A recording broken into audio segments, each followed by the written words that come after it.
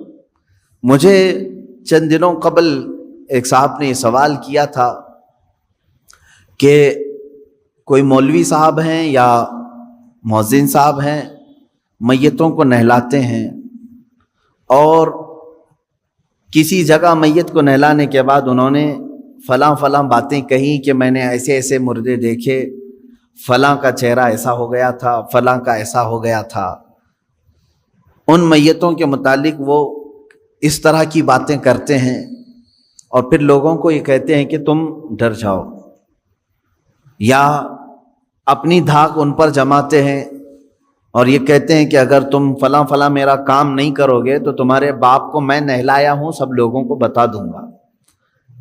معاذ اللہ رب العالمین. اسی لیے جانتے ہیں آپ، ایک صاحب نے فون کر کے ہم سے یہ مسئلہ پوچھا کہ وہ اس طرح سے دھمکی بھی دے رہے ہیں کہ کچھ لوگوں کو، کیا مسئلہ ہے؟ اسی لیے شریعت طاہرہ نے حکم یہ دیا ہے اپنی میت کو نہلانے کے لیے بھی ایسا آدمی ہو جو پرہیزگار ہو.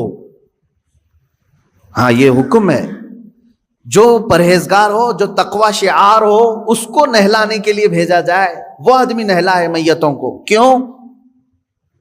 کیوں اس طرح کا حکم شریعت طاہرہ نے دیا؟ اس کی وجہ یہ ہے کہ اگر وہ نہلانے کے دوران کوئی عیب دیکھتا ہے تو اسے وہیں چھپا دے.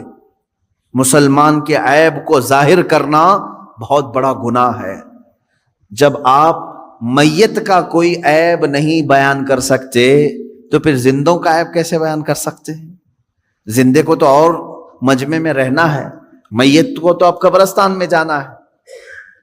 اب اس کے تم جو برائیاں بیان کر رہے ہو میت کی، یہاں تو کوئی اس کو اب برا بھلا کہنے والا کوئی نہیں رہے گا، وہ تو قبرستان اپنے الگ شہر چلا گیا. لیکن شریعت نے جب میت کی برائیاں کرنے کو منع کیا ہے تو آپ اندازہ کریں زندوں کے عیبوں کو کھولنا کتنا بڑا گناہ ہے. اور ایک بات یہ بھی یاد رکھ لیں، جنہوں نے مسئلہ مجھ سے پوچھا تھا میں ان کو یہاں ذکر کر کے میسج بھی دے دیتا ہوں. جو بندہ چاہے وہ مولوی ہو، مؤذن ہو، جس نے بھی ایسی حرکتیں کی ہیں کہ میتوں کو نہلانے کے بعد ان کے گھر والوں کے ساتھ بلیک میلنگ کرنا، میں کہتا ہوں ایسا شخص فاسق و فاجر ہے، بدترین گنہگار ہے، اور اسے آئندہ اس طرح مومن میتوں کو نہلانے کا کام ہرگز نہ دیا جائے. یہ بات آپ سمجھ کر کے چلیں کہ مومن وہ ہے جو اپنے دوسرے مومن بھائیوں کی عیب پوشی کرے، یعنی چھپا دے. اب دیکھیں آیت پڑھیں، یہاں پر جس بات کا ذکر ہے وہ باتوں کا ہے. لا يحب اللہ الجہر بالسوء من القول، باتوں میں بری بات علل اعلان کرنا اللہ کو سخت ناپسند ہے. بری باتیں، اس میں کیا کیا چیزیں آ گئیں؟ وہ سارے گانے جن میں فحاشیاں ہوتی ہیں وہ بھی اس میں آ گئیں. اللہ ہرگز نہیں پسند کرتا. بعض لوگ یہ سمجھتے ہیں فیشن ہے، اس میں غلیظ باتیں ہوتی ہیں. بعض شعراء ایسے ہوتے ہیں، شاعر لوگ، جس میں غلاظت بھری ہوئی ہوتی ہے. عورتوں کے اندرونی معاملات پر گفتگو کرنا اور اس پر شعر و شاعری کرنا اور فحاشیت کی طرف خصوصیت کے ساتھ کچھ شعر ایسے ہوتے ہیں جن سے شہوت کو ابھارا جائے. میرے عزیزو یہ تمام باتیں اس آیت کے اندر ہیں. اللہ نے فرمایا ایسی بری بات کا علل اعلان کرنا اللہ رب العزت کو سخت ناپسند ہے، سخت ناپسند ہے. ایک حدیث میں نے پڑھی، آپ سب توجہ رکھیں میرے عزیزو، بچوں جوان. فحاشی کی باتیں عام طور پر لوگ بیٹھ کر کے ڈسکس کرتے ہیں. جانتے ہیں اس کا انجام کیا ہونے والا ہے؟ تم سوچتے ہوں گے ٹھٹا مار کر کے ہنس دیے، فلاں عورت کے اندرونی معاملات پر ہم گفتگو کریں، فلاں لڑکی کی فگر کے بارے میں بات کریں، معاذ اللہ. ایسے بہت ساری چیزیں ہیں جو غلاظت ہے، اس کو علل اعلان آدمی کر رہا ہے. اس کا انجام کیا ہے؟ حدیث پاک میں ہے، فرمایا گیا جب وہ مرتا ہے تو اس کے منہ سے ایک اتنی تیز بدبو نکلتی ہے جس سے جہنم بھی کانپنے لگتا ہے. یہ ہو سکتا ہے کہ سامنے والوں کو نہ سونگنے میں آئے جو اس وقت میت کے ہیں، لیکن یہ باطنی بدبو اس کے منہ سے نکلتی ہے جس سے جہنم کانپنے لگتا ہے. اتنی خطرناک بدبو اس کے منہ سے نکالی جائے گی. جو اپنی زندگی میں فحش کلامی کرتا تھا. میرے عزیزو گناہ کس سے نہیں ہوتے؟ گناہ بہت سارے لوگوں سے ہو جاتے ہیں، لیکن ان گناہوں کا اظہار کرنا اپنی زبان سے یہ غلیظ گناہ ہے، سخت ترین گناہ ہے. تم لوگوں کے سامنے بیٹھ کر کے جب بیان کرو گے تو اس کا مطلب یہ ہوا کہ اللہ کو تم سینہ زوری کر رہے ہو، اترا کر کے بتا رہے ہو، دیکھ میں نے چھپ کر کے کیا بھی اور سب کو بتا بھی رہا ہوں، کون میرا کیا کر لے گا. معاذ اللہ رب العالمین. تو گویا کہ تم رب ذوالجلال سے کوئی خوف نہیں رکھتے. مومن کی شان یہ ہے کہ انجانے میں بھولے میں گناہ ہو گیا تو سر جھکا کر کے چلتا ہے، شرمندگی سے ڈرتا ہے کہیں میرے مولا کی پکڑ نہ ہو جائے. رات میں مجھ سے ایسے خطا ہو گئی ہے، مجھ سے غلطی ہو گئی ہے، گناہ ہو گیا ہے.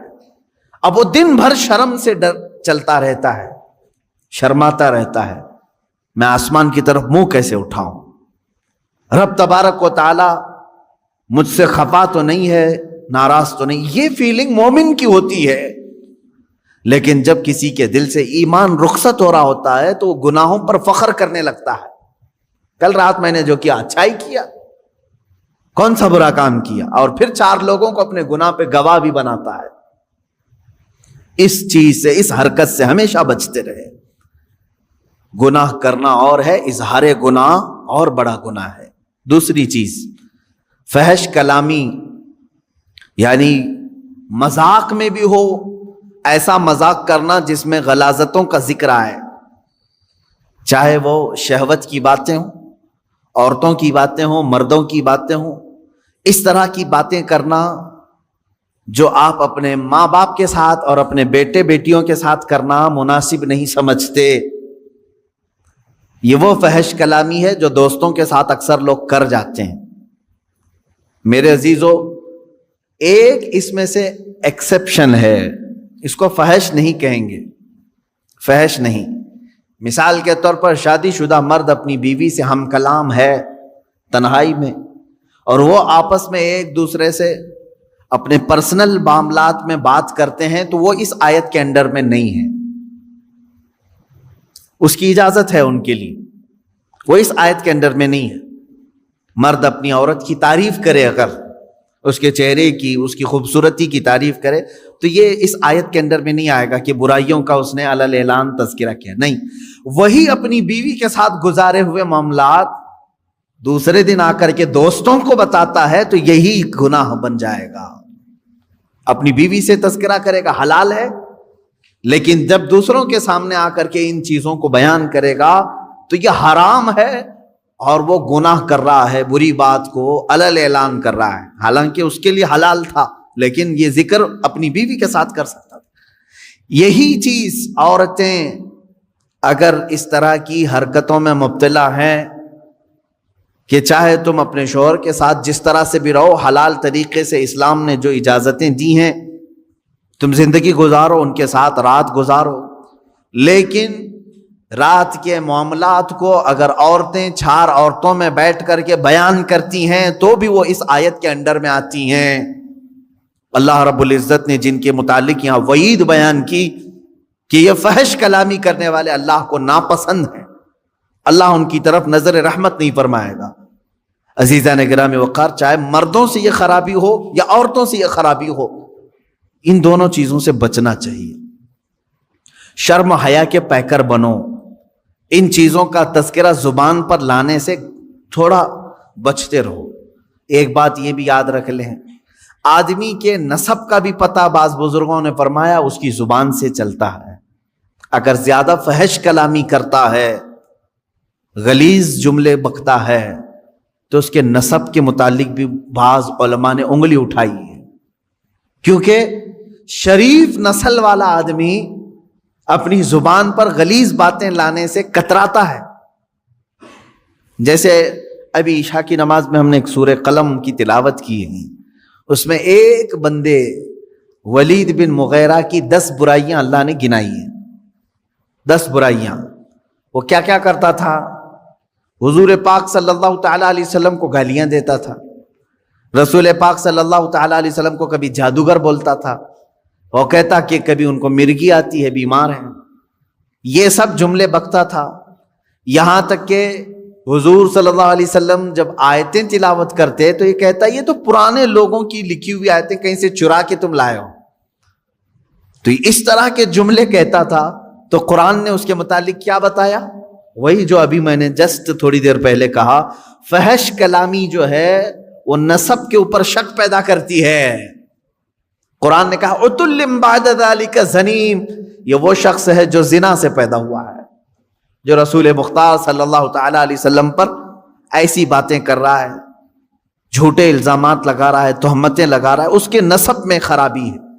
ولید بن مغیرہ مشہور شخص ہے، اور جب قرآن نے یہ بیان کیا تو دوڑتا ہوا اپنی ماں کے پاس گیا، کہا قرآن نے میری برائیاں گنائی اور یہ بھی کہا ہے کہ میں زنا سے پیدا ہوا ہوں، میرے باپ کا نام تو مغیرہ ہے۔ اپنی ماں کو گرا دیا، اس کے سینے پر بیٹھ گیا، کہا سچ سچ بتا میں کس کا بیٹا ہوں۔ اس کی ماں نے کہا بیٹا ولید، تو اگر مغیرہ کا ہی بیٹا ہوتا تو اپنی ماں کے سینے پہ چڑھ کے نہیں بیٹھا ہوتا۔ بات در حقیقت یہ ہے، بکریاں چرانے والے ایک آدمی سے مجھے عشق ہو گیا تھا، میں نے اس کے ساتھ بدکاری کر لی، میں نے اس چرواہے سے زنا کر لیا، اسی نطفے سے تو پیدا ہوا۔ ماں نے اس شک کو بھی دور کر دیا، قرآن نے جو بتایا وہ حق ہو کر نکلا۔ یہاں سے پتا چلتا ہے کہ ہر گستاخ رسول کا نطفہ پلید ہے۔ جو رسول کریم صلی اللہ تعالیٰ علیہ وسلم کی طرف انگلی اٹھائے اس کے نسب میں خرابی ہے۔ اور دوسری بات جو میں نے ابھی بتائی، فحش کلامی کرنے والا، غلیظ باتیں کرنے والا، وہ بھی اپنے نسب پر شک پیدا کر دیتا ہے لوگوں کی، اس لیے گالی گلوچ زیادہ نہ کریں۔ لوگ تمہارے خاندانوں کو پہچانیں گے تمہاری زبان سے، تمہارے کلمات سے، تمہارے جملوں سے۔ تمہارے خاندانوں کو اگر محفوظ لوگوں تک پہنچانا ہے، اچھے خاندان کا ہونے کا پتہ دینا ہے، زبان کو سنبھال کر کے رکھو۔ اگر تمہاری زبان بہکتی ہے، بات بات پر گالی سے بات کرتے ہو، تو پھر اہل علم تو سمجھ جائیں گے، عام لوگ سمجھے یا نہ سمجھے، ہم سمجھ جائیں گے، یا جو اہل علم ہیں وہ سمجھیں گے کہ اس کی زبان پر جو غلاظتیں ہیں اس میں کسی اور کی خطا بھی ہو سکتی ہے، اس کے نسب کی خرابی ہو سکتی ہے، خاندان کا پتہ دیتی ہیں ایسی چیزیں۔ اب آگے بڑھتے ہیں، اللہ رب العزت فرماتا ہے ان تبدو خیرا او تخفوہ عن سوء فإن اللہ کان عفوا قدیرا، اگر تم کوئی بھلائی علل اعلان کرو یا چھپ کر، یعنی کوئی بھی بھلائی، اب دیکھیں اس سے پہلے برائی کا تذکرہ ہوا، برائی اگر ہوئی تو علل اعلان ہرگز نہیں، اللہ پسند نہیں کرتا، لیکن بھلائی اگر تم علل اعلان کرو یا چھپ کر کرو، دونوں بھی اللہ قبول کرے گا، اللہ دونوں چیزوں کو پسند کرتا ہے۔ کچھ بھلائیاں ایسی ہیں جن کو علل اعلان کرنا ہے، اور کچھ بھلائیاں ایسی ہیں جن کو چھپا کر کرنا ہے۔ نیکیاں جو ہے نا سب چھپانے کا حکم نہیں ہے، بعض نیکیاں وہ ہیں جن کو علل اعلان کرنا ہے۔ نماز چھپ کر پڑھنے کا حکم نہیں ہے ہمیں، سارے لوگوں کی نظروں میں آ کر کے جماعت سے نماز ادا کرو، علل اعلان کرو یہ نیکی۔ زکوٰۃ دینے کا بھی حکم یہ ہے، چھپا کر کے نہیں، دکھا کر کے دینا افضل ہے زکوٰۃ۔ باقی جو خیرات ہے، نفل خیرات، ایسا دو کہ دوسرے ہاتھ کو خبر بھی نہ ہو۔ دیکھیں آپ، نیکیاں بعض علل اعلان کرنا ہے اور بعض چھپا کر کے۔ نماز اگر کوئی کہتا ہے نہیں میں اپنے روم میں پڑھ لیتا ہوں، میں بند کر کے اکیلا پڑھ لیتا ہوں، منع کیا گیا ہے کہ یہ نیکی چھپ کر کے نہیں، دکھا کر کرنی ہے، علل اعلان کرو۔ اس کی وجہ کیا ہے؟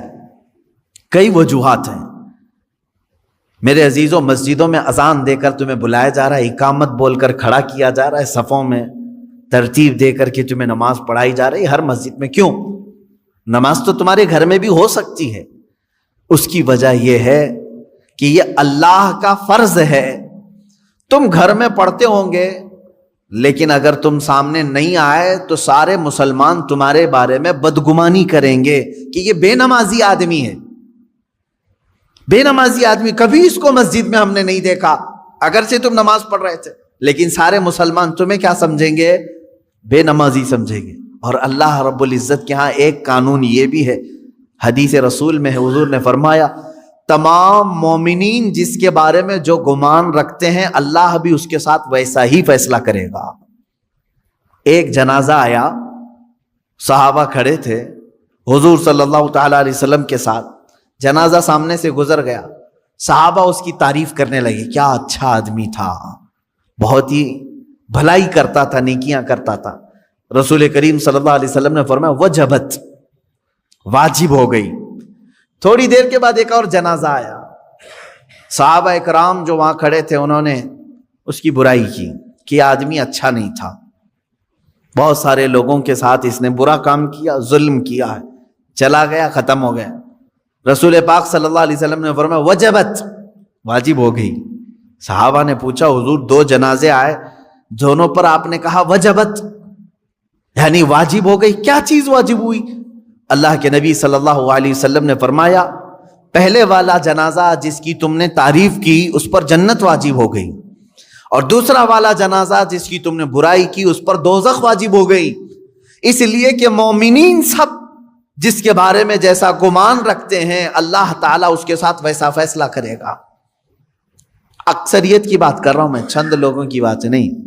چند لوگ کسی کو بھی چور چور کہنے لگتے ہیں، ہاں جو سچا مومن ہے وہ حق بات کرے گا، اس میں سارے گھن کو نہ ملائیں گیہوں کے ساتھ۔ خیر، میں دو باتیں یہاں عرض کر رہا تھا کہ بھلائی جو ہے کچھ علل اعلان اور کچھ چھپ کر۔ نماز با جماعت علل اعلان پڑھنے کا حکم ہے، اور زکوٰۃ علل اعلان کرنا ہے، یعنی زکوٰۃ سب کو دکھا کر کے دے۔ دوسری اس میں حکمت یہ بھی ہے کہ زکوٰۃ دینے سے، کھل کر کے دینے سے، جو نہیں دیتا اس کو ترغیب دلانا ہے کہ وہ بھی دے۔ حج کے لیے جا رہے ہو تو علل اعلان جا سکتے ہیں، لیکن اس میں ریاکاری نہیں ہونی چاہیے، دکھاوا نہ ہو کہ میں لوگوں کے لیے حج کر رہا ہوں، یہ نہیں۔ نیت تو اللہ کو راضی کرنے کے لیے، لیکن سب لوگوں کی نظروں کے سامنے سے جاؤ تاکہ تمہیں مرنے کے وقت کوئی یہ نہ کہہ دے کہ مال تھا پھر بھی حج کیے بغیر چلا گیا۔